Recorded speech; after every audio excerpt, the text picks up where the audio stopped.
السلام عليكم ورحمة الله تعالى وبركاته. مرحبا بكم في هذه الدورة الخاصة ببرنامج إكسل، دورة يقدمها موقع طالب نت. دورة غتكون بالدارجة إن شاء الله باش الكل يفهم. برنامج إكسل هو برنامج تيمكننا نطراسيو دي طابلو ونديرو فيهم دي كالكول. برنامج إكسل تيكاركتيريزا بجوج ديال الحوايج، لي كولون و لي لين. هاد لي كولون و لين تقاد ديرهم تيعطينا سيلول. هادي اللي سيليكسيونيها دابا تتسمى سيلول. هنا تسيليكسيوني مثلا هاد السيلول، هنا تيعطيك لو نون ديالها. لو نون ديال مثلا هاد السيلول هو A1. هنا تعطيك الكونتوني ديالها، تعطيك الكونتوني ديالها. ملي تفتح برنامج اكسل تخرج لك على شكل اتي. هذا تيتسمى كلاسور. الكلاسور فيه لي فوي، هادو هما لي فوي. تقدر تخدم في هاد الفوي، هاد الفوي ولا هاد الفوي، وتقدر تزيد بزاف لي فوي. نمشيو كيفاش نكتبو في الاكسل، كيفاش انسيريو تكست في الاكسل. مثلا سيليكسيونينا هاد السيلول، يمكن عاد سيليكسيونيها وتبدا تكتب نيشان مثلا تكست. اضرب تكست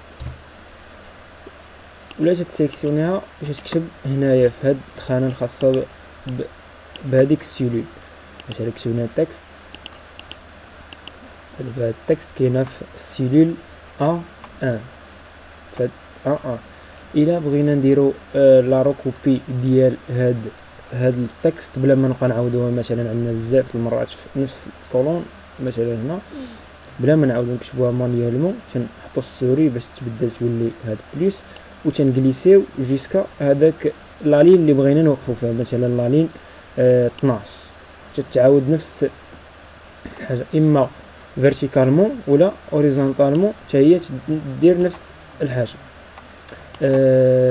نجيو مثلا بغينا نغيرو البوليس ديال التكست ديالنا، تنسيليكسيونيو هاديك لي سيلول اللي بغينا نبدلو ليهم البوليس ديالهم، وتنجيو هنايا لهاد الخانه وتختاروا البولي اللي بغينا. هي بوليس بغينا نختاروا شي بوليس. عندي لي بوليس عرب، تنغيرو لي بوليس، نغيرو شي بوليس هنا.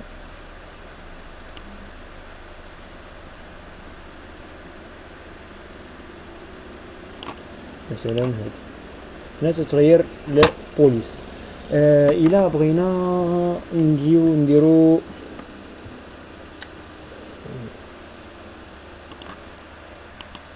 الى بغينا اننا نرجعو لهداك الشيء اللي درنا من قبل، يعني لي موديفيكاسيون اللي كانوا قبل. مثلا ما بغيناش هاد الموديفيكاسيون، يمكن لك ترجع من هنا من خلال هاد هنايا، او عن طريق كنترول زد. كنترول زد تتبقى ترجع اول حاجه درتيها، وملي تتبغي ترجع افون كاين ابخي تتورك على كنترول ايغريك، كنترول زد، كنترول ايغريك. شكرا، ونتلاقاو في التوتوريال اللي من وراء هذا. شكرا لكم.